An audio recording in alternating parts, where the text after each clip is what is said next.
Bueno, nos quedamos en el inciso B la semana pasada. Tenemos en la redacción, estamos tratando el tema del Olá,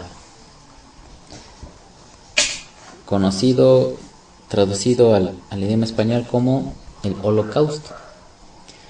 Dijimos que la palabra Olá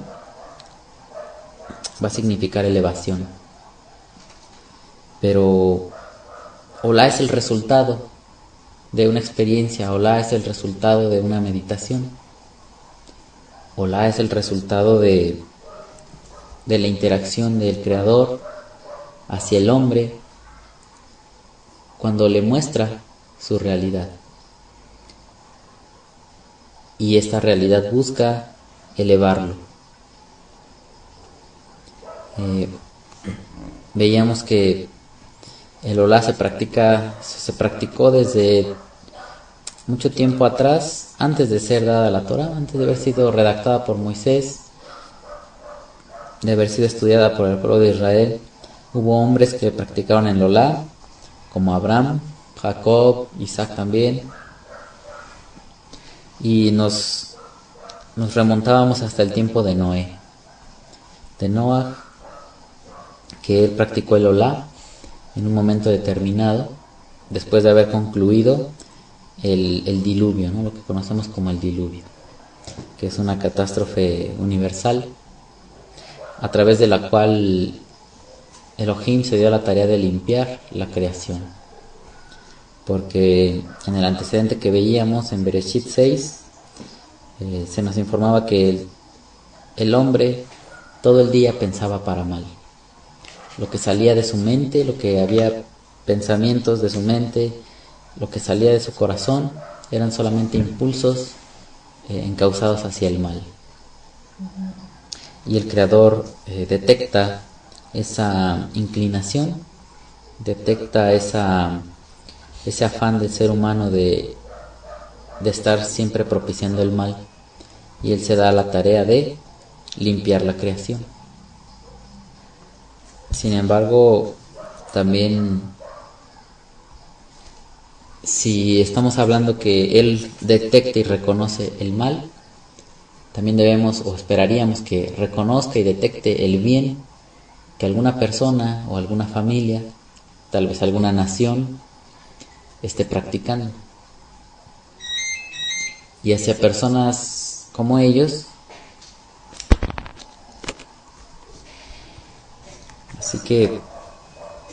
así como detecta Elohim el mal, también detecta el bien.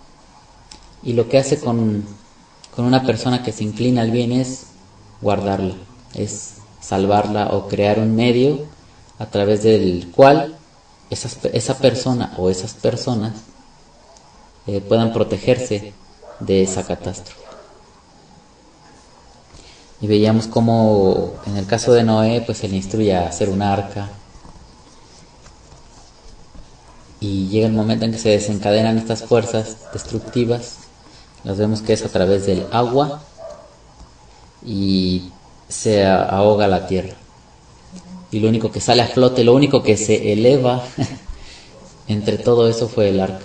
Porque así va especificando el relato, que el agua sube de nivel y lo único que sale a flote es el arca.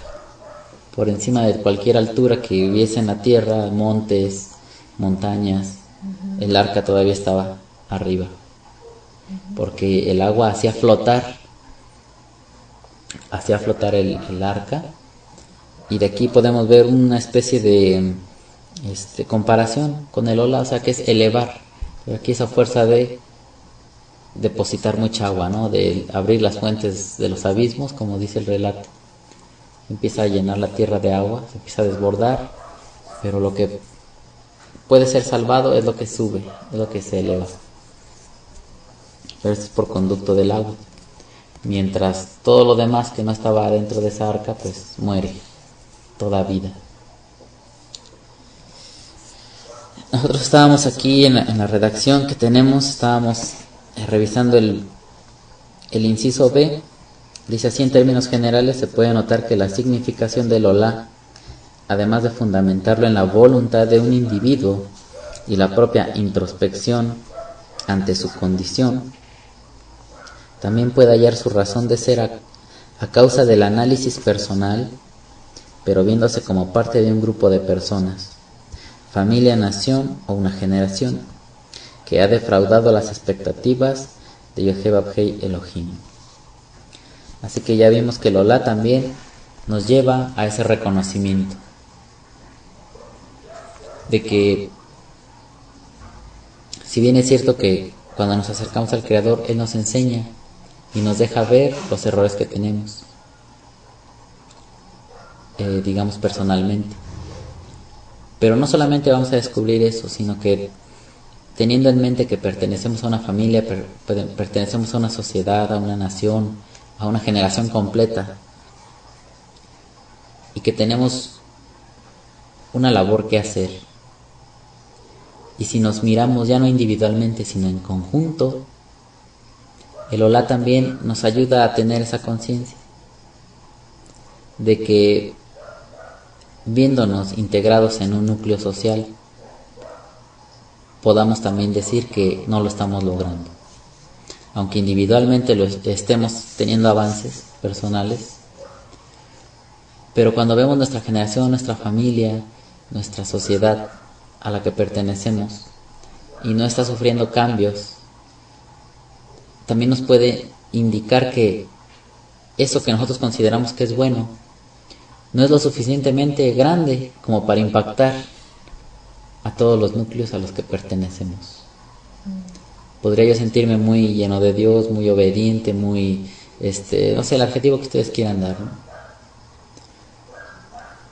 Pero eso también tendría que verse reflejado en la manera en cómo estoy afectando yo a mi familia, a mi sociedad, a mi país, a este mundo.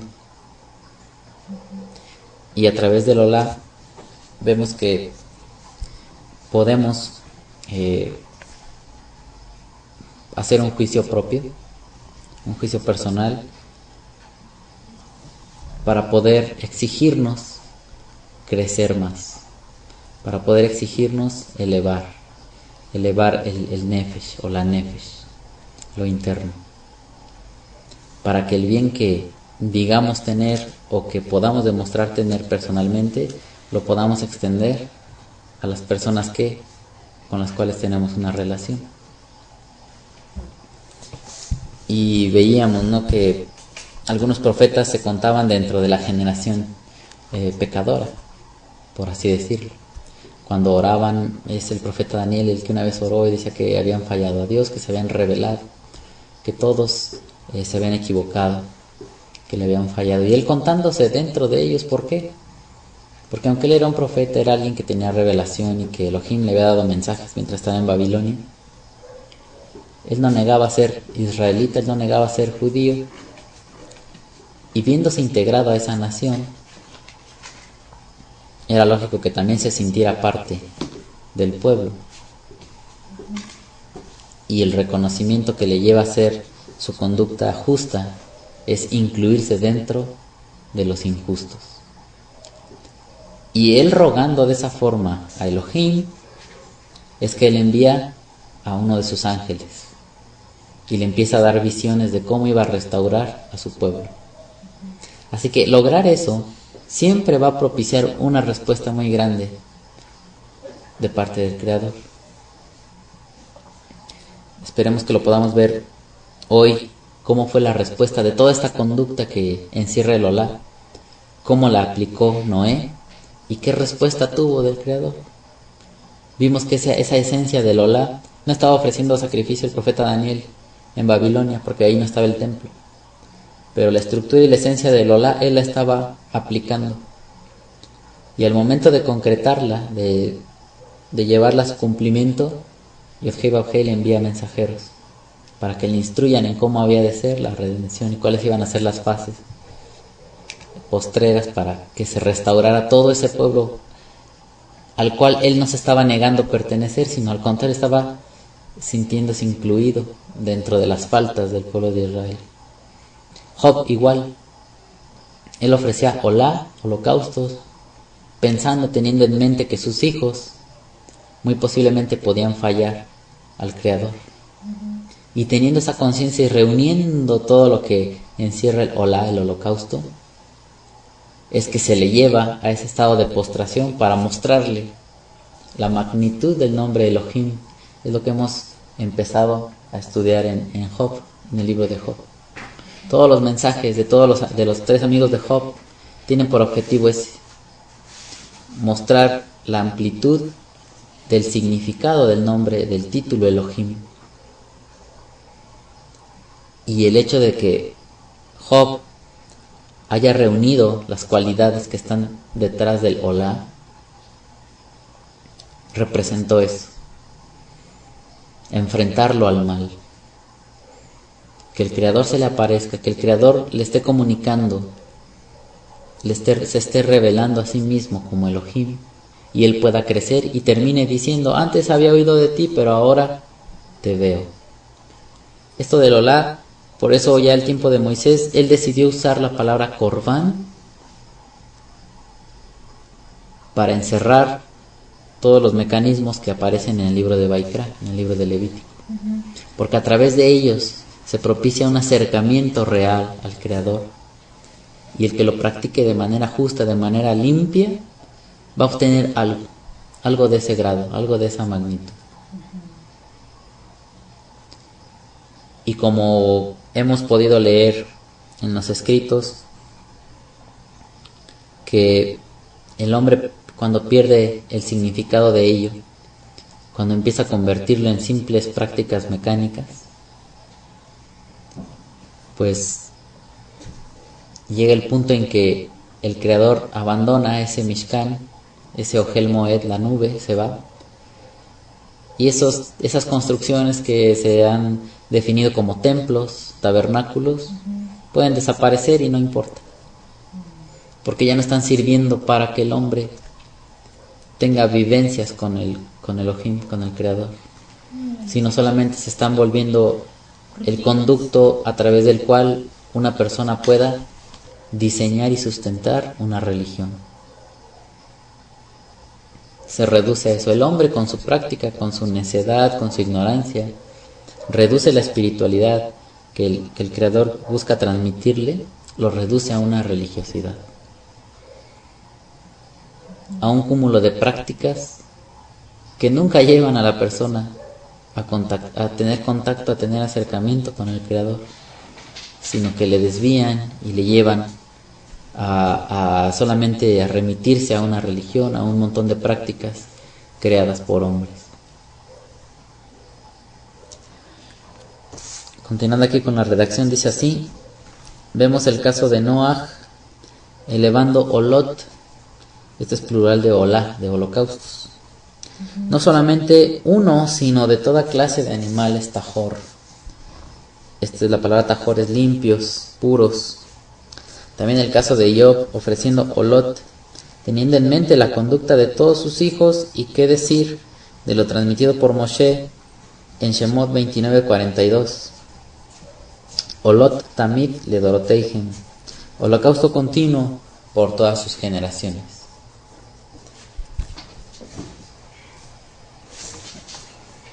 Nosotros, si leemos el texto de Vaikra, es donde empieza a darse especificaciones para practicar el Olá.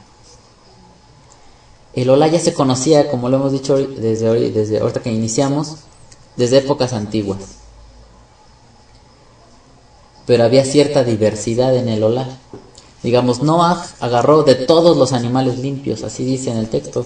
Esperemos que ahorita lo podamos revisar. Él ofrece de todos los animales limpios.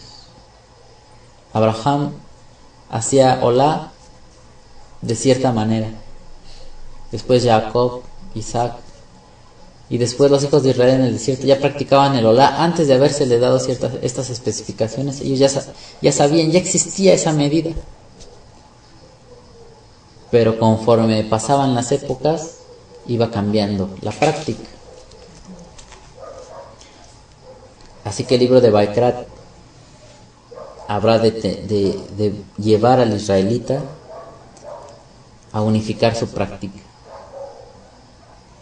Ya no a que cada quien haga lo que quiera, como le parezca mejor, cuantas veces quiera, sino que le da los parámetros fundamentales para que lo pueda practicar, y también algunos que son especificaciones materiales de cómo deba ser el animal, de qué tipo de animal, para ya no seguir propiciando la diversidad. Como al día de hoy la gente busca a Dios como quiere, le llama a Dios como quiere, o al Creador, se dirige a Él como quiere, establecen cada quien sus propias asociaciones religiosas, todos crean sus propias, les gusta usar este nombre, coberturas, todos se dan la autoridad por sí mismos, porque si el Creador se las diera, todos estarían unidos, pero no, cada quien crea y fabrica sus propios recintos para orar como ellos quieren, para reunirse como ellos quieren, para fabricar su propia religión. Y como el pueblo de Israel venía de experimentar esa diversidad de culto en Egipto, porque cada vez que entraba un faraón le daba realce a una deidad, después entraba otro y hacía otras prácticas, después uno construía ciertos palacios, otros construían otros recintos, y cada quien hacía lo que quería. Lógicamente el pueblo de Israel también iban a querer hacer lo que ellos quisieran, y parte de ello quedó demostrado con el becerro de oro. Pero por decir, tenemos aquí la cita, yo la voy a buscar, de Éxodo 29, 42. Y aquí vamos a encontrar que dice así: esto será el holocausto continuo por vuestras generaciones, a la puerta del tabernáculo de reunión, delante de Jehová, en el cual me reuniré con vosotros para hablaros allí. Fíjense que desde esta sección, donde se les está hablando de cómo consagrar a Aarón, de las ofrendas diarias, todavía no se le llamaba Corbán, pero el holocausto ya estaba. Se les habla de un olá, y se les da ciertas especificaciones cómo iba a ser ese olá, eso ya lo estudiamos. Pero no se le dan muchos detalles porque todavía no estaba construido el Mishkan. Una vez construido, ya se añaden más especificaciones, para que ya no se convierta en la ideología de cada quien, sino que todos puedan estar unificados en una sola práctica. Y es lo que al día de hoy no podemos ver. Aún en el judaísmo hay mucha diversidad. Y lo podemos ver si en algún momento tenemos la oportunidad de leer el Talmud. Vemos que muchos maestros tenían cierta cita, cierto texto de la Torá, y cada maestro daba su interpretación. Y en algunos casos de interpretación de un rabino y de otro eran contrarias. Uno decía una cosa y el otro rabino enseñaba totalmente la contraria. Otro enseñaba parecido, y aún el pueblo de Israel ha tenido ese detalle, ¿no?, en su práctica. Mirando esto, muchos maestros de la Torah han dicho que parte de ello es necesario, no que haya la diversidad, sino que sería muy difícil que un solo maestro captara toda la esencia de una mitzvah, de un mandamiento, y que por eso surgen tantas interpretaciones, porque es tan grande la Torah, es tan grande una mitzvah, que una solamente no podría captar todo lo que encierra, y por eso surgen tantas interpretaciones que en algún momento, en algún instante, o a la manera de decirlas, lucen como que son contrarias. Porque un maestro está, en la mitzvah está aquí en medio, un maestro está aquí, y esta sigue en medio, pero otro maestro está acá. Entonces este y este están totalmente opuestos, están viendo lo mismo en el centro, pero este está acá y totalmente en el lado opuesto está acá. Y por eso luce como que están opuestos. Y tiene su grado de interés poder escuchar las interpretaciones de los rabinos. A veces son muy exhaustivas, para algunos se les hacen ridículas a algunas personas, pero debemos de tener una mente más abierta, una mente limpia, donde deseemos aprender del Creador, y saber que muchos de ellos, o más bien todos ellos, se dedicaban al estudio de la Torá, era su vida, y que las interpretaciones que daban hacían su mejor esfuerzo por dar lo mejor, ¿no?, en interpretación. Pero también no olvidemos que siendo hombres y con todo y que demos nuestro mejor esfuerzo, también nos equivocamos. Todos nos podemos equivocar. Posiblemente porque tengamos en la mente algo, cierta idea que queramos defender. Y muchas veces lo que sucede es que utilizamos la Biblia, las palabras de la Torá, y queremos que digan lo que estamos pensando. Queremos vertirlas, queremos hacer que todos piensen y vean la Torá como yo la estoy viendo. Y podemos fabricar enseñanzas para que todos se adapten a mi pensamiento, o a un pensamiento determinado. Así que todo esto, estos temas son muy complejos. Y viendo el libro de Vaikra cómo se desenvuelve, y tratando de estar así lo más sobres posible, vemos que hacer las cosas como las hizo Moshe, buscaban preservar la unidad.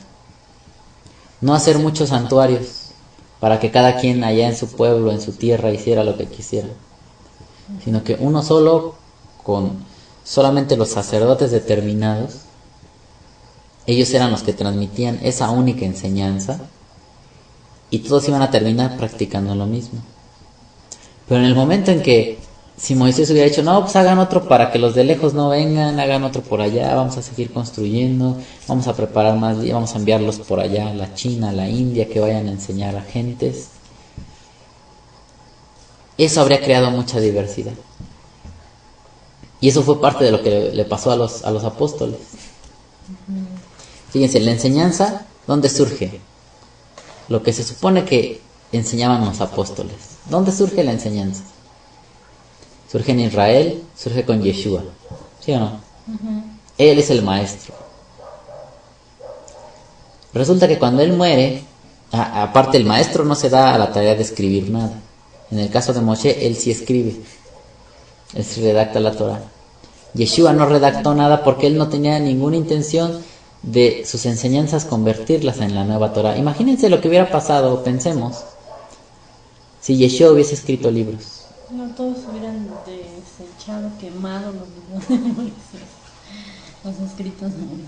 ¿Tú piensas que algunos habrían dicho, bueno, aquí está la enseñanza del Mesías, esta es la de Moisés, tiremos la de Moisés y tengamos la del Mesías? ¿Para qué queremos esa basura? ¿No? Eso ya pasó de moda. Sí, pues, eso ya es del antiguo pacto.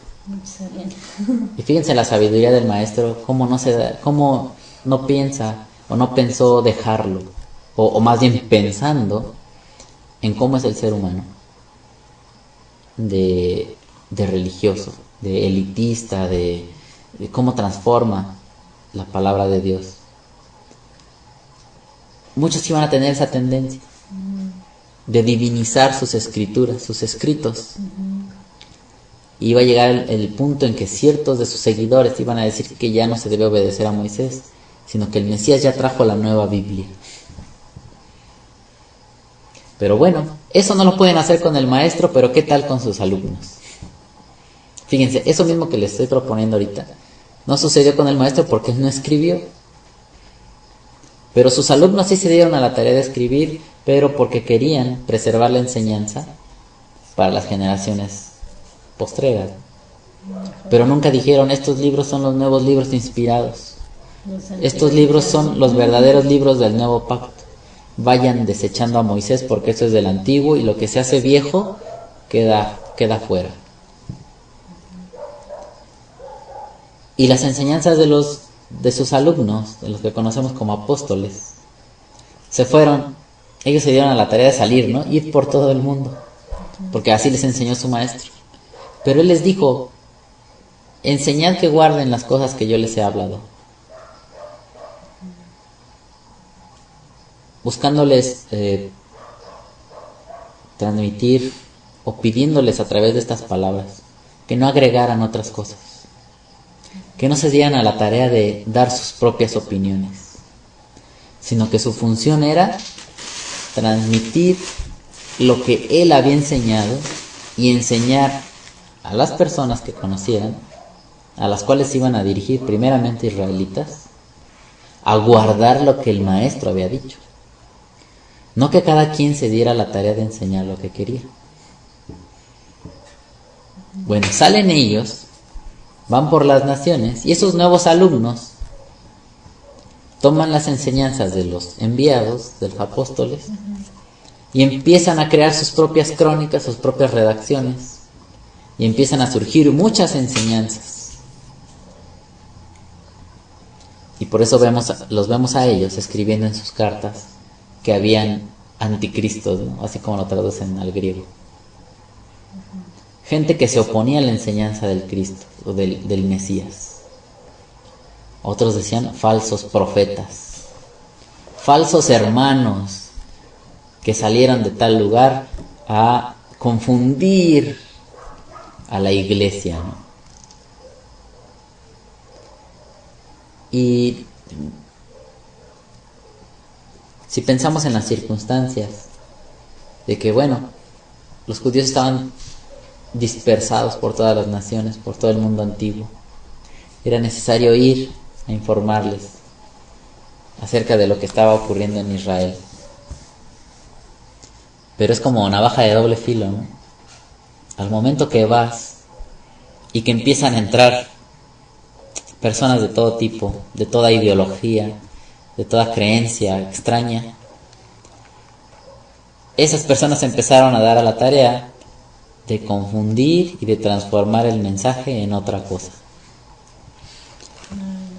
Y eso termina siendo el cristianismo, el catolicismo, el protestantismo y todas las derivaciones del catolicismo.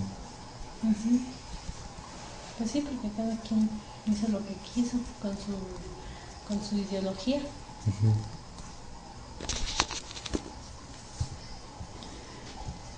Y bueno, eso es parte de lo que yo puedo entender acerca del libro de Baikra. Cómo se trata de preservar y de tener unificada la práctica. Y buscar por todos los medios, no de obligar a la gente a que haga lo mismo, sino de sí inducirla, sí proponerle una sola vía, un solo camino, un solo Mishkan, un solo Elohim. Y es la constante, uno, uno, uno, uno. No es muchos dioses, muchos maestros. Por eso Yeshua decía, nadie de ustedes ande diciendo que quiere ser rabino y que esté buscando esos títulos, porque todos ustedes tienen un solo rabino, y ese rabino es el Mashiach. Y fíjense, pareciera como una prohibición, o se oye como una prohibición, pero si no solamente lo miramos como eso, si podemos ir más allá de esas simples palabras, es una forma de decirle ya, si yo soy el maestro, toda la enseñanza surge de mí. Si tú me estás diciendo que soy el rabino, ya no necesitas tú ser rabino ni perseguir ese título, porque el rabino ya soy yo y tú eres el que lo está diciendo, no te estoy diciendo yo. Si tú ya me reconoces como rabino, sígueme teniendo como tu maestro y ya no necesitas tú convertirte en maestro. Y proponiéndoles que la enseñanza emerge de él, y eso es lo que había de preservarse, porque en el momento en que hay más que se constituyen maestros, definidos a través de la palabra rabino, se entiende que esa persona reconocida como rabino ya tiene la autoridad de establecer sus propias enseñanzas, ya no que dependan siempre del que fue su maestro, sino que si ese ahora ya es llamado rabino, ya puede proponer cosas diferentes, ya no tiene que estar ligado siempre a lo que enseña su maestro, sino que ahora él ya puede proponer cosas hasta aún contrarias a lo que él aprendió. Y vemos cómo en este proceso de formación de Israel, el objetivo no era salir a las calles, a las naciones, a hablarle a nadie, porque ni siquiera ellos tenían unificación en su mente. Estaban muy susceptibles a la división, a que cada quien fraguara su propio Dios, su propia idea de Dios, su propia idea de sacerdote, su propia idea de unción, su propia idea de nube, su propia idea de todo lo que les estaba aconteciendo. Por eso vemos ahora que en cada lugar, cada persona que se dedica a la religión levanta sus propios apóstoles, Sus propios líderes. sus propios profetas. ¿Por qué? Porque si estuviera unificado y si surgiera un profeta legítimo, no le harían caso. Todos tratarían de eliminarlo. Sí, no le harían caso. Y como lo que se busca no es en sí a Dios, no es al Creador, sino hacer cada quien su propia idea de Dios, pues tienen que hacer su propia idea de servicio, su propia idea de liderazgo, tienen que constituir a sus propios representantes, les tienen que dar autoridad a sus propios representantes, tienen que darles la autoridad de despedazar la Biblia como mejor les convenga a sus propósitos. Y así surge la diversidad de culto. Por eso los vemos peleándose todos contra todos. Que hay maestros que son más simples, más sencillos, ellos tienen su objetivo y no andan metiéndose en debates, pero los que se sienten muy enviados por Dios son los que más causan problemas. Porque siempre van por el mundo queriendo hacer sentir su autoridad, que ellos tienen la última palabra en cómo se interprete la Biblia. Y surgen muchos problemas. Los apóstoles se enfrentaron a ello. Y bueno, esos son tiempos muy lejanos a lo que estamos hablando del desierto. Pero vamos a continuar. Y veíamos que era una práctica ya llevada desde la antigüedad. Vamos a pasar al siguiente inciso, el inciso C.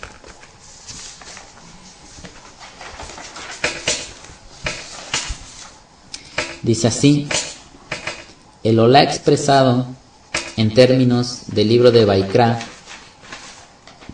delimita las clases de animales empleados para dicho acercamiento, a diferencia del caso de Noaj, el cual usó de todo animal tajor, esto es limpio, puro, y esto lo vamos a hallar en Bereshit 8:20, ahorita vemos la cita. En Vaikra 1:3 se habla de ganado vacuno, en 1:10 rebaño de ovejas o cabras, y en 1:14 holocausto de aves. En todos ellos se marca el debido procedimiento, lo cual no encontramos definido en relatos correspondientes al libro de Bereshit, entendiendo así que en la antigüedad se habrán tenido procedimientos similares, pero Moshe da detalles para la generación que él conoció. Fíjense, ya ustedes están en Génesis, ¿no? Ya tenían su libro en Génesis. ¿Qué dice 8:20 de Génesis? Y edificó Noé un altar a Jehová, y tomó de todo animal limpio y de toda ave limpia, y ofreció holocausto en el altar. Fíjense, en el tiempo de Noé, ya vimos, ¿no? Lo fundamental del Olá siempre va a permanecer. Como lo haya practicado Noé, como lo haya practicado Abraham, Isaac, Jacob y cualquier otro personaje que podamos encontrar en Bereshit. Ellos no conocieron obviamente el libro de Vaikra. Y de alguna de otra manera descubrieron que el Olá, o que esa sustancia del Olá, esa enseñanza, ese acercamiento, eso que se logra para poder tener una respuesta del Creador, tenía que ver con animales, tenía que ver con ofrecer animales, con quitarles la vida, con hacer un procedimiento de este tipo. Pero aquí en 8:20 vemos que Noé ofrece de todo tipo de animal que sea limpio. Como dice aquí la versión en español, dice: y edificó Noé un altar a Jehová, y tomó de todo animal limpio y de toda ave limpia, y ofreció holocausto en el altar. Ahorita todavía no vamos a ir a lo más como más profundo y más simbólico de este relato. Pero como en el arca fueron incluidos animales limpios y animales impuros, ¿no? Es decir, Cuando nosotros veíamos o podemos leer Bereshit 1, Yod-Hei Vav-Hei no destruye el mal, no lo erradica de la creación, de este olam, de este ocultamiento. Él solamente le pone límites, lo pone en un lado y le pone limitaciones. En el arca se le pide a Noah que lleve animales tajor, que son puros, y animales que son impuros. Y se sigue preservando los dos aspectos. No se busca eliminarlos. Lo que se buscaba era limpiar la tierra de la maldad que había inyectado el ser humano con sus actos. Haciendo a un lado al hombre y haciendo a un lado cierta cantidad de animales, pero se sigue preservando las dos definiciones de animales que hay. Deben seguir existiendo porque si Yod-Hei Vav-Hei los ordenó y los creó, los hizo, era por algo. Y aunque estaba en un proceso de renovación la tierra, eso tenía que seguir estando, esa condición. Y eso es algo que nosotros debemos aprender. El hecho de que estemos en una búsqueda hacia el Creador no significa que el mal ya no va a estar alrededor de nosotros. No significa que el mal se va a acabar. No significa que lo que tiene una tendencia al desorden, lo que está impuro, ya no va a estar cerca de nosotros. Eso tiene que estar ahí porque el Creador ahí lo dejó. Solamente que el ser humano es el factor que mantiene a raya la impureza. Esa es parte de su función. El Creador dejó este mundo neutralizado, equilibrado. Las fuerzas del mal, de la oscuridad, como se le puede representar a través de esos términos, en un extremo, y la luz, la vida, la multiplicidad, todo lo que opera para bien, que conocemos como bien, de un extremo. Y equilibró la creación. Y aunque Él haya destruido esa generación, pero el mundo tenía que seguir tal cual. Y es algo que nosotros tenemos que aprender y preservar. Que el hecho de que estemos buscando al Creador y que sí, Él nos está enseñando a vivir precisamente para eso. Para no sacar al mal de su depósito. Para no liberar al Leviatán, ¿no? Que es un monstruo marino, así representado esa oscuridad que está en lo profundo del mar. Y lo ejemplificaban con los monstruos del mar, con las ballenas, con ese tipo de animales tan grandiosos, tan colosales. Y ejemplificado así es que el hombre no libere el mal, no lo saque a la tierra. Pero debe estar ahí. Es como cuando un pájaro, un ave, ¿por qué vuelan las aves? Es lo que hablábamos el otro día. Nosotros, ¿por qué no volamos? Porque no tenemos alas, ¿no? Es lógico. Un pájaro sí vuela porque tiene alas. Pero tanto ellos como nosotros estamos sujetos a la fuerza de gravedad. Y ellos pueden volar precisamente porque tienen alas, no porque para ellos no opera la ley de la gravedad.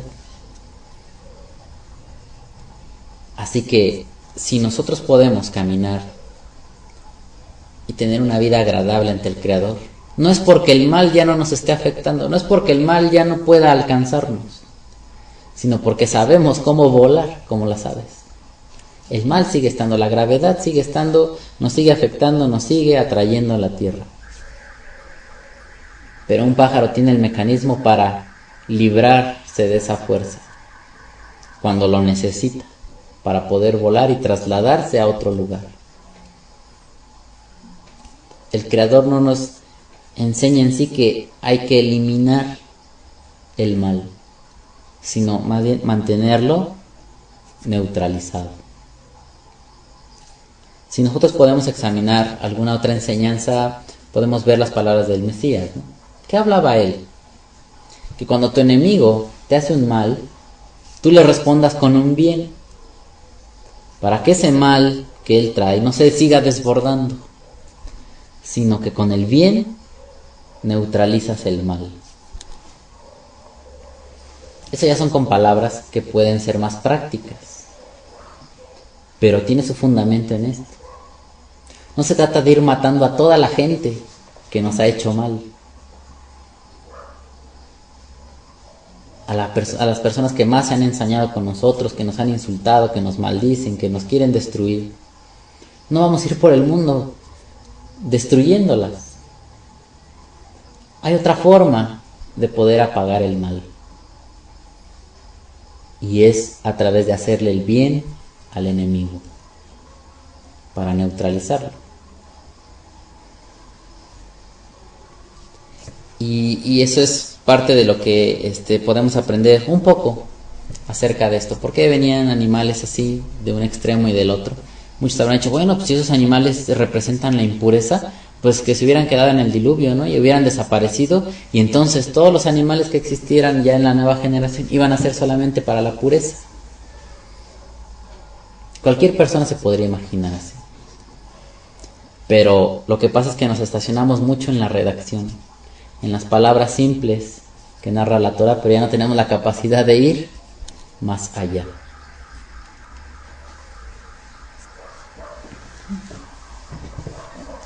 Y vemos aquí, dice que en el libro de Vaikra 1.3 se habla de ganado vacuno. En el 1.10 también de Vaikra se habla de un rebaño de ovejas o de cabras. Y en 1.14 holocausto de aves. Fíjense, mientras que Noé ofreció de todos los animales puros, de todos los que metió al arca que eran puros, ofreció de cada una de las especies, dice ahí, como olá. Noé ya lo reduce a 3 aspectos: ganado vacuno, rebaños que sean de ovejas o de cabras, y holocausto de aves. Ya no de todas las aves, ya no de todo tipo de vacas, ya no de todo tipo de cabras, de todo tipo de animales que sean limpios, sino de 3 grupos específicos para hacer olá. Y así ya el que lo practicara ya no dice, pues yo agarro este perro, no, pues yo voy a agarrar gato, no, pues yo voy a ofrecer un perico, ¿no? Yo voy a traer esto.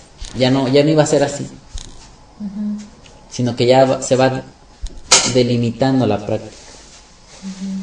Y eso es mucho de lo que nos hace falta hoy, lo que le hace falta a este mundo, principalmente a los que practican o buscan practicar la Biblia, que hay tanta diversidad de culto como tantas denominaciones hay en el mundo, al menos de las que surgen de la Biblia, ¿no? Hay otras más, pero son religiones que vienen de otros países, de otras regiones.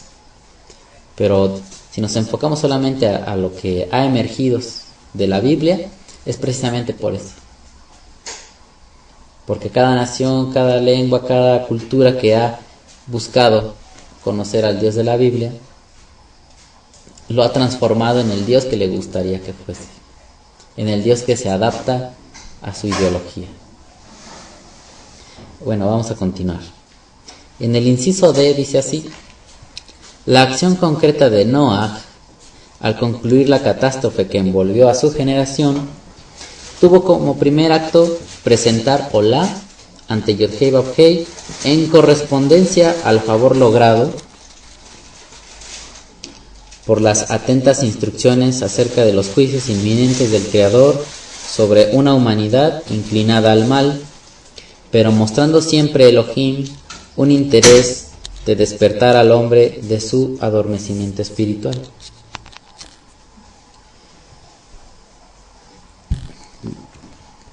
En el texto de Bereshit 8, a partir del 20, voy a leer del 20 al 22, dice así: y edificó Noé un altar a Jehová, y tomó de todo animal limpio y de toda ave limpia, y ofreció holocausto en el altar.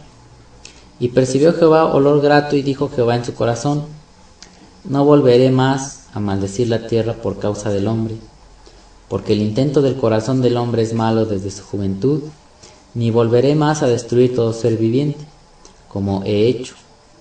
Mientras la tierra permanezca, no cesarán la sementera y la siega, el frío y el calor del verano y el invierno, y el día y la noche. Noé sale del arca y lo primero que hace es, o la idea que aquí describe el curso del relato es que él practica el Olá, buscando manifestarle su sentir al Creador. Pero, ¿de dónde podríamos tratar de captar los sentimientos de Noé? ¿Por qué fue movido a eso? Si nosotros tratamos de colocarnos en su lugar y entendemos que si hubiésemos vivido en esa generación y el Creador está en contacto con nosotros y nos hace saber sus reglas, nos hace saber un estilo de vida distinto, y no solamente eso, sino que nos está advirtiendo que Él está constantemente vigilando su creación y que sí es paciente, que sí es amoroso, pero que llega un momento en el que ya no puede ser más amoroso, porque seguir siendo amoroso significa que el ser humano, al menos para este contexto, haber sido más amoroso habría significado que el ser humano se depravara todavía más y que hasta aún Noé y sus hijos se contaminaran. Así que tiene que llegar el momento límite en el que se interrumpa para que no todo lo que haya en la creación se destruya, sino que también hay una parte que se preserve. Si nosotros tenemos eso en mente, como le pasó a Noé, y como nos sigue pasando a nosotros, porque sabemos que la Torah se repite en cada generación, a este día es similar, es semejante. Nosotros, en la forma en que podemos experimentar al Creador, nos hemos dado cuenta, y es visible que los que no le conocen, los que están fuera, tienen una práctica de vida dañina, autodestructiva. Y en el momento en que nosotros empezamos a conocer y nos deja ver la destrucción que hay afuera, los juicios que Él emite cuando destruye naciones enteras a través de una catástrofe como un tsunami, las catástrofes que han pasado, terremotos, y que podamos ver que nuestras vidas se han ido salvando precisamente porque nos ha dotado a todos con la capacidad, pero nosotros hemos aceptado su guianza. Al vernos rescatados de ese juicio que Él emite hacia toda la humanidad, podemos sentirnos agradecidos hacia Él. Podemos acrecentar nuestro grado de reconocimiento a su grandeza, de que se toma el detalle de comunicarse a nosotros de las maneras que más podemos captarle. Mucha gente dice que Dios no existe porque no lo puede ver, ¿no? Si nosotros estamos en esta búsqueda, no es porque ya lo hayamos visto, y tampoco porque andemos imaginándonos algo de Dios, ¿no? Sino porque a través de lo que hemos vivido, para nosotros es la evidencia de que Él tiene un contacto con nosotros, de que Él está interesado en nuestra vida, también de todo el mundo, pero nosotros es como si aceptáramos sus reglas, su instrucción. Y esto es sinónimo, es semejante, es comparable a lo que le pasa a Noé, lo que le pasó a Noé. Él fue salvado de esa destrucción. Y fíjense nosotros, al dedicarnos al estudio de la Torah, de cuánta destrucción nos estamos salvando, de cuánta perdición que hay en el mundo, de cuánto daño, y ya no solamente digamos físico, ¿no? Como que andar en drogas y en adulterios y esas cosas. Eso es lo más básico. Sino también daños y trastornos mentales que tiene el hombre. De cuánto nos ha estado protegiendo esa enseñanza de la Torah, las palabras de Elohim, como si fuese el arca. Y por eso la Torah, ¿dónde está? En el arca, ¿no? Vemos en el Mishkan, ¿cómo se le llama? Bueno, traducida al español también se traduce como arca. el arca de donde están los querubines, ¿no? Y ahí adentro, ¿qué hay? La Torá, las tablas de piedra y la vara de Aarón. Y fíjense cómo vamos encontrando ciertos comparativos, ciertas similitudes entre lo que había en la antigüedad y cómo iba progresando la revelación. Y al día de hoy lo que nos salva es precisamente la Torá. Ya no es ni siquiera el arca en sí misma, sino lo que está dentro. Es la enseñanza.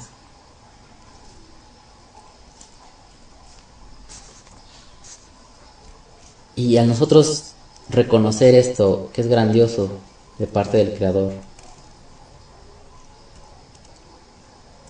lo menos que podemos hacer es, o en sí, lo que surge de tener esto tan presente es tener una condición de ofrecimiento a Él. Si buscamos acercarnos con ciertos medios, ofrecerle ciertas cosas, pero lo principal es lo que surge en la nefesh, el deseo de acercarse,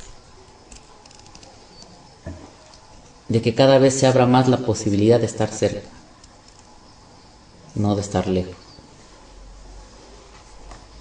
Si yo les dijera a ustedes, ¿qué pasaría si en 2 meses ya no estudiáramos los jueves? 2 o 3 meses.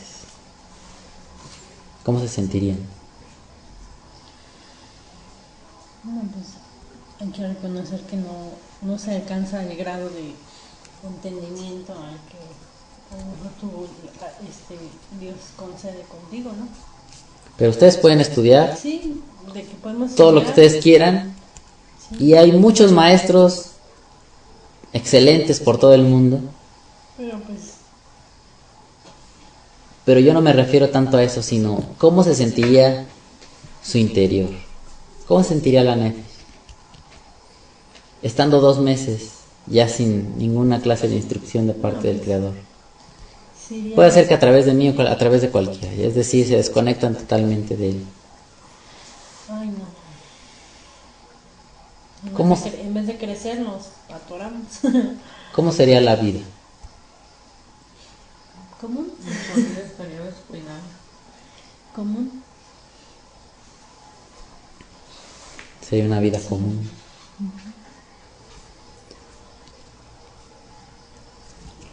Así que lo que busca hacer Noah es usar este mecanismo, este procedimiento, para buscar alcanzar lo más alto en lo que él percibía al Creador. El Creador está muy arriba, ¿y cómo voy a alcanzarlo si está tan alto? Pues se da la tarea de hacer olá. El olá consume todo el animal que se ofrece, y es visible cómo se desprende el humo, cómo se desprende la transformación de la materia, de algo sólido, cómo se va transformando en humo. Y es como su forma de decir, te quiero alcanzar, estoy consciente de que estás arriba, pero esto que estoy haciendo aquí abajo, como yo lo veo con mis ojos, cómo se transforma la materia, a mí me indica que está alcanzando lo más alto, porque esta humareda de tantos animales limpios se está elevando tanto que yo siento que sí te está alcanzando. Tal vez no soy yo estoy aquí muy atado a la tierra, hay gravedad, no puedo brincar tan alto como para irme a los cielos. Pero a través de este conducto, por medio de esta práctica, en mi ser hay algo que entiende que esto está llegando a lo más elevado de este planeta, o de esta existencia que yo conozco. Y fue su forma de provocar, de mandarle, se ve muy, tal vez un poco gracioso, ¿no? Como de enviarle señales de humo al Creador, de que estoy consciente de que estás arriba, pero que yo quiero algo hacia ti. Y que estoy reconociendo cómo estoy viendo bajo de esta arca y veo la destrucción. Toda la tierra está destruida y solamente yo estoy vivo. ¿Cómo nos sentiríamos nosotros si en este momento se destruyera toda la tierra y los únicos vivos seríamos nosotros. Es decir, que el Creador se haya tomado el detalle de dejar vivos a nosotros y a nuestra familia, pero que de todos los demás los haya borrado de la faz de la tierra. ¿Qué provocaría eso? En parte, tal vez agradecimiento, ¿no?, por haber considerado nuestra vida. Y en otra parte, pues sí, tristeza, ¿no?, de ver animales muertos, gente muerta, ahogada, toda una destrucción. Pero haber sido nosotros el objeto de su benevolencia, de su amor, de su gracia, y ser los en los cuales se deposite el nuevo comienzo de la humanidad, como la esperanza de salvar, como la esperanza de salvar la creación. Es lo que pasa con Israel, ¿no? Vemos que por momentos se ha visto como que quedan exterminados de la tierra. Los han perseguido por siglos, milenios, las naciones, para extinguirlos, para destruirlos. Pero siempre quedan unos reservados para volver a dar el inicio. Las naciones se han empeñado en querer destruir Israel. No lo han logrado y ni lo lograrán. Pero también si muchos israelitas se han rebelado en contra del Creador, pues es el mismo proceso de limpieza y de purificación de su pueblo, pero quedando los más apegados al Creador, para que esos más apegados den un nuevo comienzo. Así que de muchas formas podemos interpretar esto. Podemos ver esta enseñanza desde muchos puntos y extraer mucha sabiduría.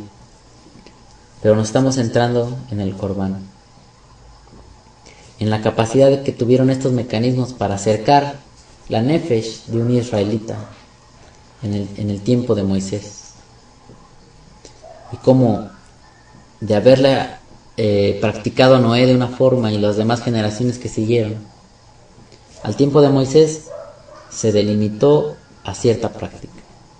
No era nuevo, no era algo que se estuviera, aquí les traigo el olá, no, ya existía, pero se le estaba dando una rectificación, una forma más precisa de cómo practicarlo. ¿Sale? Este punto yo creo que sí ya queda muy claro, ¿no? Bastante claro. Bueno, voy a seguir aquí. Dice, por tanto, olá, que contiene la raíz alá, significando en sí mismo elevación, y teniendo conciencia el hombre de cuánto puede llegar a alejarse del Creador, el cual habita en los cielos. Olá se convierte en el deseo de alcanzar lo celestial, teniendo muy presente que el hombre se desenvuelve en la esfera terrenal. Es lo que hablábamos, ¿no? Si al día de hoy pues, se construyen aviones, cohetes espaciales, y el ser humano ha logrado salir de la Tierra, llegar a la Luna, todavía no va a otro planeta, a Marte, pero ya ha enviado satélites y algunos ya hasta se han ido lejos de la galaxia. Pero el hombre en sí mismo, yendo al tiempo de Noé, no podía pensar por ningún medio, ningún conducto, poder volar, poder por sí mismo ir a trasladarse a los cielos. ¿Y qué le quedaba? Buscar la forma de que algo que él posee aquí en la tierra, donde él puede imprimir sus deseos, sus anhelos, lo transforme en materia que se eleve y que llegue hasta el Creador. Fíjense, la mayoría, aunque ahorita la humanidad, muchos pueden volar en avión, muchos pueden ir en cohetes espaciales, o algunos han planeado que ya se haga turístico esto de que ir a la luna y que salir en un cohete y estar en el espacio un tiempo. Pero será algunos Pero en general, nadie de nosotros quizás lo logre alguna vez, ¿no? Sería algo casi como imposible, ¿no? Que algunos de nosotros vayamos, ahorita vengo, voy a la luna, ¿no? Regreso.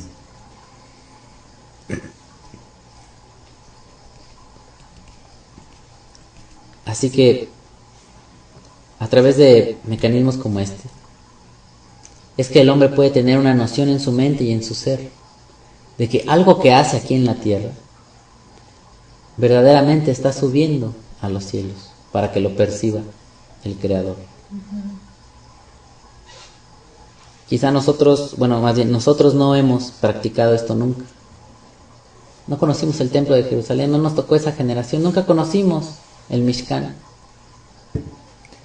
Pero ¿qué tal cuando oramos? Cuando podemos rescatar toda esta significación y lo transformamos en una oración. Por eso les he dicho que es importante aprender a orar. Porque muchas veces nada más hablamos cosas que ni tienen sentido.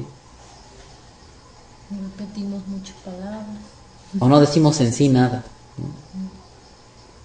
Así que eso no sube, no es la suficiente sustancia como un olá que se está quemando, digamos en el tiempo de Noé, toda la noche.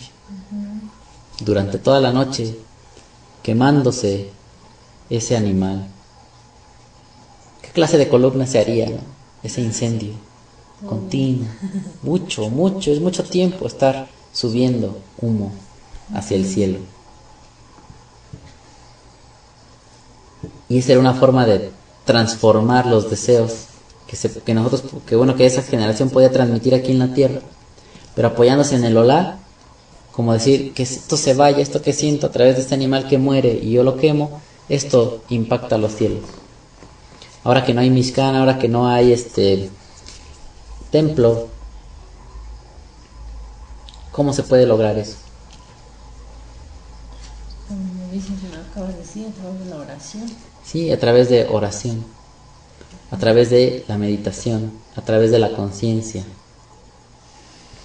Porque la interacción con el Creador ya está. Pero si nosotros no nos damos a la tarea de detenernos y de identificar de cuánto nos ha estado librando de juicios universales, en los cuales debiéramos estar incluidos, porque también le hemos fallado. Pero si nos ha considerado como parte de esa esperanza del nuevo comienzo. Por eso vemos a los apóstoles hablando mucho de el día del juicio, pero también del mundo venidero, de un nuevo comienzo donde la humanidad llegue a un punto en que tenga que ser limpiada. Muchos serán eliminados, pero los que quedan es para un nuevo comienzo. Es comparable a eso.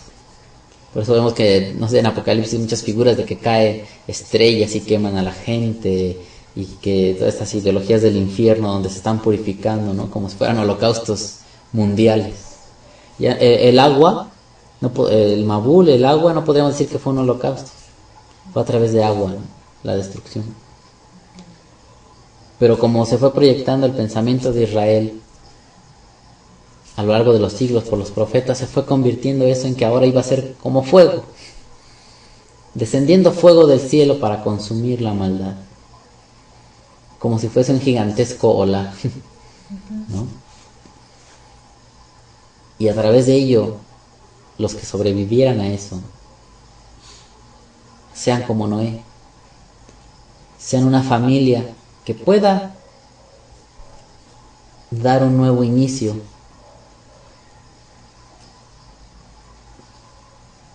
al objetivo que perseguía el Creador al haber hecho la humanidad, al haber hecho al hombre. Pero estando en condiciones tan adversas y al propiciar nosotros condiciones tan adversas, pues no lo lograríamos. Eso tiene que ser limpiado. A nivel personal, nosotros hemos sido limpiados, estamos siendo limpiados. Y es parte de lo que hablábamos en otros temas, ¿no? Cómo mucha gente puede decir que ya están limpios porque hicieron una cierta oración y se la pasan haciendo muchos males. Cuando está ahora peor es porque ya hasta saben cómo. Y también, como hemos leído, así como tú dices, ahora lucen hasta peores, ¿no? Porque ya saben más, ya tienen un conocimiento espiritual, y ahora eso nos hace lucir peores, porque sabiendo hacer las cosas o lo que se tiene que hacer, no lo hacemos. Pero eso sí, ya somos salvos, ¿no? Ya estamos en el cielo, nada más tenemos que esperar a que venga Jesús. Pequemos o no pequemos, hagamos el mal o no lo hagamos, ya estamos limpios. Fíjense cómo la mente del hombre lo engaña, ¿no?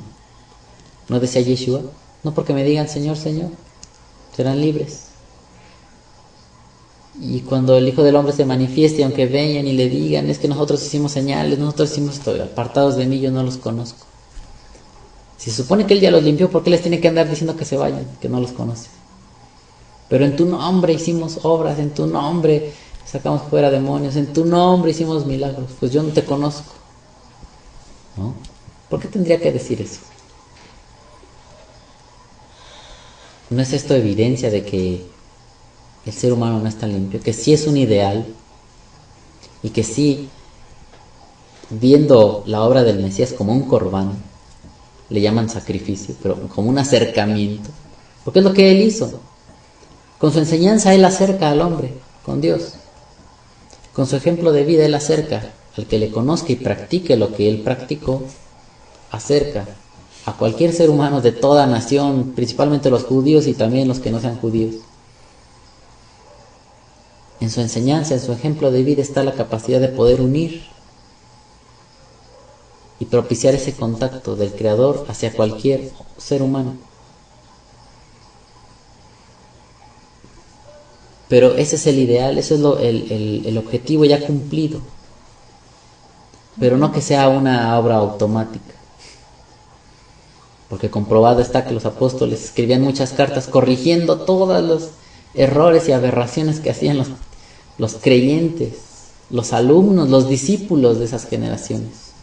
Y en las generaciones más cercanas. Eran, como tú dices, generaciones muy cercanas, que recibieron la enseñanza de los propios alumnos, de los primeros y legítimos alumnos del Mesías.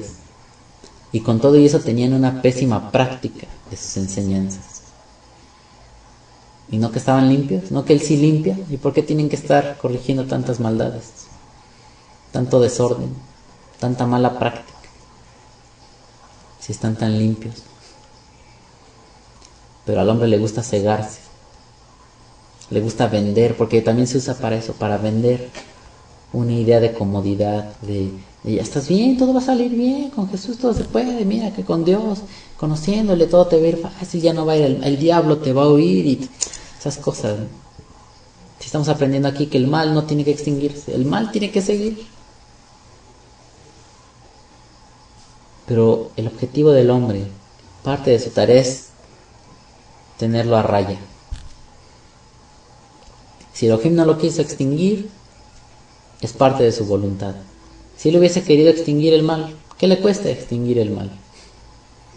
Pero ahí lo tiene reservado. Y le confía al hombre la autoridad, le da la facultad de que pueda también delimitar el mal. En su vida, en su generación, en su familia, en su nación, en este mundo en el que le tocó vivir, en esta época. Así que mucho hay que aprender, mucho hay que meditar, porque a pesar de que no se tenga el Mishkan, no se tenga un recinto así, nuestro interior, nuestro ser se puede convertir en un Mishkan, en un Ohel Moed, donde ya vimos si es un Ohel Moed, es una vestidura, nuestra alma tiene una vestidura, a través de la cual es posible practicar legítimamente la Torah, no en dependencia de enseñanzas humanas, sino que se reciban directamente del Creador. Y tener un Mishkan, una habitación única y exclusivamente para el Creador, donde no entra nadie. No existe el Padre, la Madre, el Hijo, ni el Mesías, no existe nadie que no sea el Creador. El Rey David, los sacerdotes, ahí no debe entrar nadie. ¿no? Es única y exclusivamente reservada para el Creador. Y convirtiéndose el hombre en este vehículo, es como entonces puede el Creador estarse manifestando de manera continua, como lo hacía Yeshua. Por eso él podía decir, cuando le preguntaban, muéstranos al Padre y nos vas, y tanto tiempo he estado con ustedes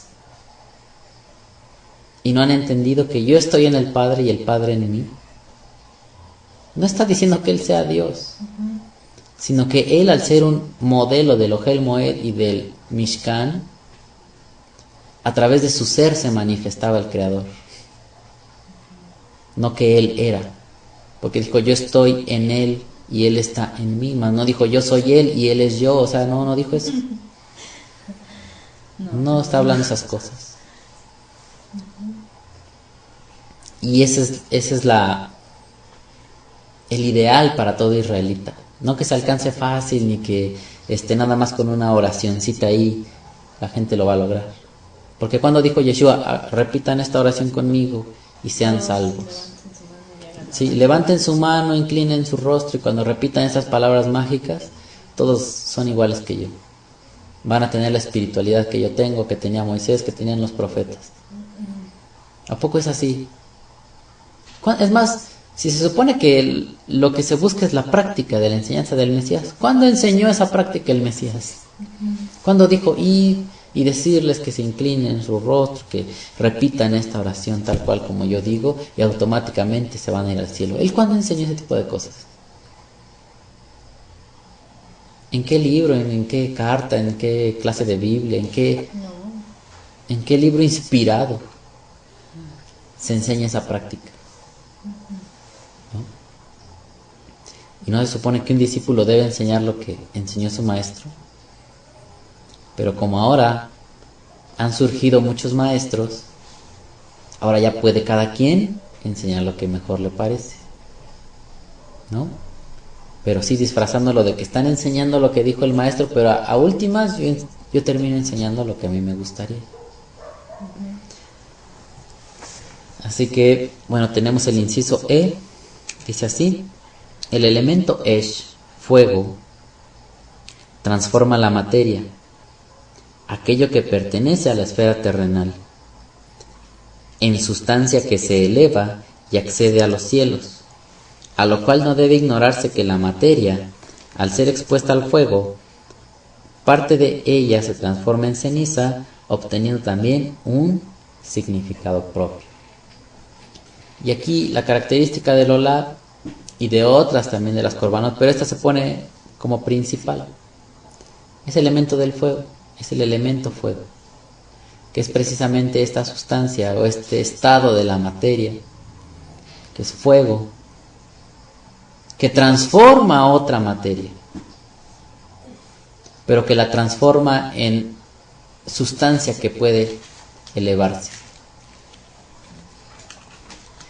Y nosotros podemos ver a lo largo de toda la enseñanza de la Torah, de los discípulos de Yeshua, cómo enseñaban que es necesario que los discípulos sean probados por fuego. Porque si ellos están hechos de oro, del metal precioso, el metal soporta el fuego. Pero si su obra, si su práctica es de hojarasca, es de materia ahí incandescente, se va a hacer cenizas y se va a destrozar. También el metal se hace ceniza. El metal se funde, pero no se destruye, ¿no? El animal se transforma en ceniza, pero, o sea, cierta parte de la materia que compone un animal, un cuerpo vivo, se quema, queda como ceniza. Pero otra parte se transforma en líquido, en humo, en vapor, y se eleva a los cielos. Y el elemento que hace eso posible es el fuego. Y ya vemos que el fuego es la constante, está para el infierno, ¿no? O sea, ese concepto ya tan adaptado a las ideologías actuales, ese concepto de infierno es fuego, que quema, que purifica a los que lo hayan de experimentar. Se entiende como castigo eterno, se le ha dado esa explicación, que es gente que va a sufrir por los siglos de los siglos y siempre va a estar ahí sufriendo en las llamas de fuego. Pero vemos aquí presente en este Corbán de Olá el fuego para transformar un ser vivo que ya murió, o sea que al que se le da muerte, se somete al fuego y parte de eso que se quema se sube, pero otra parte queda en la tierra.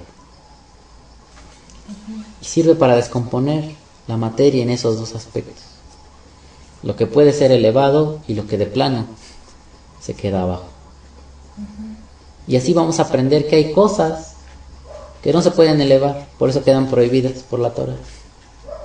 Hay aspectos de la vida que no se van a poder elevar nunca. Y hay otros aspectos que sí pueden, usados de la manera correcta, sirven para establecer contacto, para percibir la esencia del Creador. Pero hay otros puntos de lo que ha sido creado, hay otros aspectos de la creación que no van a poder ser elevados para revelar al Creador. Y se quedan en la tierra, se quedan como cenizas. Pero eso ya se va a desenvolver más adelante. Por eso hay ciertas prohibiciones, como por ejemplo practicar la hechicería, ¿no? Es algo que queda así prohibido, total y rotundamente, porque nadie que practique la hechicería en realidad estaría conociendo al Creador, sino que estaría conociendo los poderes de la impureza, los poderes precisamente de la oscuridad que quedó limitada. Y eso no lo podía transformar en santidad, no lo podía transformar en revelación de la Torah, no lo podía transformar en algo que venga de la pureza. O sea, aspectos como esos quedan prohibidos, porque no se pueden transformar en algo bueno. Y así muchas prácticas, como por ejemplo también digamos la homosexualidad, ¿no? O sea, son prácticas que se veían así muy marcadas como negativas. Y de la homosexualidad no sale revelación de Dios. O sea, no podrías tú pensar que un homosexual es un gran maestro de la Torah, ¿no? Es una gente que está en conformidad a la voluntad de Elohim. No habría manera de conciliar una idea y la otra. Como ahora que se ve mucho, ¿no? Digamos a estos sacerdotes católicos, como son pederastas y abusan de niños. ¿Cómo puedes conciliar un disque sacerdote consagrado a Dios violando niños? ¿Cómo puedes transformar eso en divinidad? A ver, yo les preguntaría eso. No se puede. ¿Quién en su sano juicio iría a uno de esos hombres a pedirles, enséñame, por favor, háblame de Dios? No. ¿Quién transformaría a ese hombre en un conducto viable para acercarse al Creador? No, en su sano juicio nadie. A eso es a lo que me quiero referir con estas palabras. El Olá va a dejar cenizas. Y este tema es muy amplio porque también hay algunos aspectos, pero son interpretaciones ya que yo he escuchado en el movimiento del Hasidut. Pero se necesita como que tener una mente muy despierta y muy centrada para no pensar que del mal se saca provecho, sino que a pesar del mal, cuando el ser humano escapa del mal, puede entender, a veces no es necesario, pero ya que el ser humano se anda involucrando en el mal, cuando sale de eso, se da cuenta por qué es tan mala cierta acción. Pero si es que logra escapar, ¿no? Lo cual es muy difícil. Y vemos que hay muchas personas, por ejemplo, yo años atrás siempre escuchaba muchas personas que dicen, yo le agradezco a Dios porque me dejó andar en caminos de prostitución. Bien, así personas que hablan. Porque yo conocí las drogas. Yo hice muchos males en la tierra y ahora Él me abrió las puertas del cielo y ya soy salvo con Jesús. O sea, hay gente que tiene esa ideología, como que le fue benéfico haberse embarrado del mal. Eso es lo que no se debe hacer. Dar esa imagen. Y se la pasan presumiendo por todos lados del mundo, según ellos, dando su testimonio. Pero a ver, los que no nos hemos involucrado en esos puntos tan tenebrosos de la vida, ¿ya no podemos dar nuestro testimonio? Porque no caímos en lo más bajo. Que ellos dicen que eso es lo más bajo, ¿no? Y yo me preguntaba por un buen tiempo, yo me estuve preguntando, bueno, ¿de qué se trata aquí? Ahora resulta que el que te tiene que venir a hablar de Dios es el que cayó más bajo. O sea, el más apto para hablarte de Dios es el que salió de sus drogas, el que desbarató a su esposa, a sus hijos y ahora ya construyó una familia gracias a Dios. Ahora resulta que ese es el que me va a venir a decir a mí quién es Dios. Y este mundo está loco. Ponen a esa gente a que hable de Dios, haciéndote ver que sí, por una parte que Elohim libera de ese tipo de traumas, de ese tipo de conductas, pero ahora resulta que esos son los más indicados para llevar el testimonio de Dios a todas las naciones. Pero ¿qué sucede con Moisés? ¿Qué sucede con la Torah? No con las ideologías de los hombres. El sacerdote debía tener pureza extrema. Nada de que yo antes era ladrón, violador, asesino y secuestrador y Dios me rescató y ahora soy bueno. No. Debe tener una conducta limpia, intachable, de siempre. Y si no, pues no.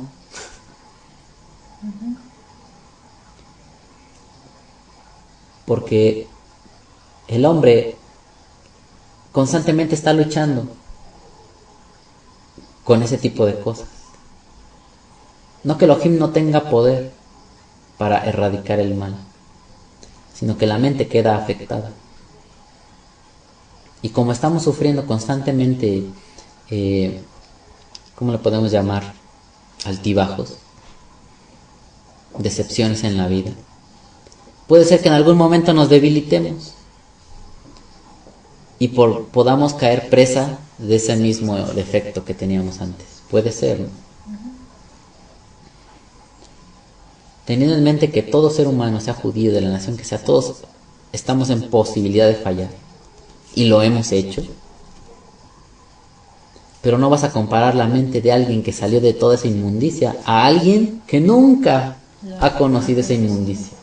¿Cómo vas a poner a alguien, o va a preferir poner a alguien que salió de esa inmundicia a alguien que ni siquiera ha conocido esa inmundicia?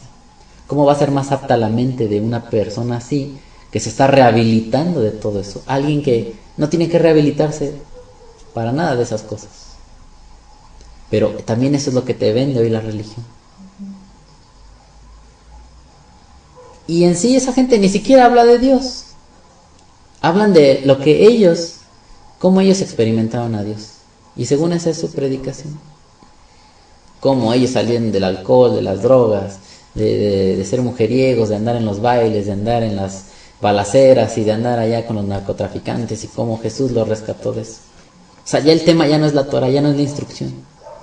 Es andar pregonando cómo salieron de la inmundicia, de sus trastornos, de sus dificultades, de lo que fue su vida. Andar dando testimonios. Andar dando su supuesto testimonio. Pero ¿cuándo enseñó el Mashiach de ir a dar el testimonio? Andar pregonando esas cosas. O cuando Moshe dijo, no, pues es que a mí Dios me sacó de Egipto y fíjense que yo era esto. Y siempre estuviera contando su testimonio. Ese no es el punto. Sí, cierto. Entonces nunca. ¿Y por qué ahora resulta que esas son las personas más aptas para andar hablando el mensaje de Elohim? Así que podemos ver que algo que fue afectado por el mal, si está en posibilidad de ser usado para el bien. Hay aspectos en la creación, hay circunstancias en la vida que pueden ser usadas y a través de ellas instruir para el bien. Pero hay otras que de plano no. Hay otras que de plano no se van a poder lograr instruir para el bien. Por eso vemos a veces sentencias muy tajantes y digamos muy muy letales, ¿no? En la Torá de Moisés, cuando veíamos que la hija de un sacerdote, cuando se prostituyera, la tenían que matar. Me parece que es quemarla viva. Es algo muy fuerte, que quizá la mayoría de los que oigamos eso, y si estuviéramos en ese contexto, nos sería muy difícil poder presenciar eso, poder ser los que vayamos y le prendamos el fuego para que esa mujer se queme, ¿no? Sería algo, la verdad, muy difícil, un impacto muy fuerte en la mente, tener que llevar a cabo ese tipo de ordenamientos.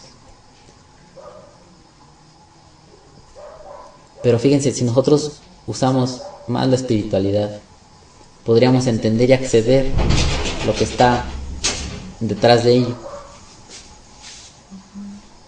Que hay aspectos en la vida, que hay circunstancias en la vida que no se van a poder convertir al bien, que no servirían de ejemplo bueno para nadie,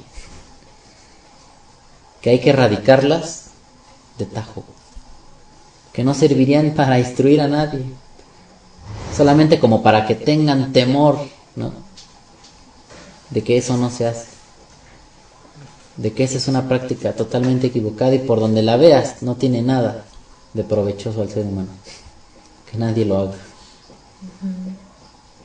¿no? Pues bueno, yo creo que hasta aquí le dejamos. Sigan meditando en estos versos, en esta enseñanza del Olá,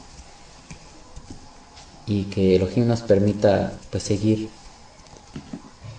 profundizando, que nos permita seguir aprendiendo cada día lo que haya de ser agregado a nuestra alma para poder tener ese acercamiento con Él, y que ya no estemos dependiendo de enseñanzas fraudulentas que solamente engañan la mente, que solamente son como el hombre de hoy acostumbra, ¿no? Le duele la cabeza y se toma una pastilla, le vuelve a doler y se vuelve a tomar la pastilla, después ya no le hace efecto una y se vuelve a tomar dos, y así, pero ya no se pregunta por qué le duele la cabeza. Lo único que quiere es que no le duela, y le va a seguir doliendo la cabeza si no arregla lo que le está originando el dolor de cabeza. Pero al día de hoy el hombre ya se conforma con que no me duela tanto, ¿no? Con que me pueda deshacer de este dolor de cabeza por momentos, aunque tenga que gastar mucho en medicamentos, no me importa. Yo prefiero echar mano de eso, en lugar de tomarse la molestia de ir con un médico, de buscar cuál es la causa de su mal y solucionar su problema y nunca más volver a tomar un medicamento para el dolor de cabeza. En lugar de hacer eso, se prefiere estar engañando al cuerpo, estar engañando la mente, ¿sí o no? Y así sucede con el conocimiento espiritual. Es preferible mejor ir a perder el tiempo en un lugar donde nada más te dan para el dolor de cabeza, y cuando estás ahí lloras y ¡ay, qué bonito Dios! Cuando sales te vuelves a deprimir y vuelve a estar la gente triste y ya no se pregunta por qué, y después regresas otra vez llorando con Dios, que por qué a mí me pasa todo lo malo, yo siendo tan bueno, y tú, Dios, que tienes tantas promesas en la Biblia, ¿por qué no me las das todas a mí si yo soy tu hijo? Y ya bueno, ya le dicen una palabra que le adormece el dolor, que le ayuda a sobrellevar su dolor de cabeza, de por qué se siente rechazado ante Dios, de por qué la vida no le funciona a su favor, y se vuelve a ir. Y cuando otra vez se estrella con la realidad, regresa, es que ¿por qué a mí Dios no me ama? Si su palabra dice, yo reclamo las promesas, y empiezan a hacer un montón de cosas, porque le está doliendo otra vez la cabeza. Total que aparece el profeta y les dice, les da su aspirina, les da su neomelubrina, les da, no sé, el medicamento que ustedes se imaginen para el dolor. Ajá. Y entonces ya se va bien contento. Oh, ya resulta que soy el rey de las naciones. No, esta palabra ya me quitó el dolor de cabeza. Se va otra vez y se enfrenta a su vida y le vienen cosas peores y vuelve a regresar. Entonces ya no tiene que ser profeta, ahora es apóstol el que le tiene que hablar, porque ya el profeta ya no, se vio que no es tan atinado, ¿no? Y entonces a eso estaba recurriendo nada más el hombre, ¿no? Y ya para qué estar perdiendo nuestro tiempo en esos asuntos, ¿no? Nada mejor como poder buscar al Creador por sí mismo, tener interacción con Él y poderle vivir mientras uno reconoce todo lo malo y defectuoso que pueda ser, ¿no? Que podamos ser. Pero también vemos que el dolor de cabeza se nos va quitando. Ya no andamos por la vida derrotándonos, dando lástimas, a ver quién nos habla algo nuevo que nos haga sentir contentos. Pero bueno, yo digo que hasta aquí le dejamos. La próxima semana, si Elohim así lo permite, lo continuaremos.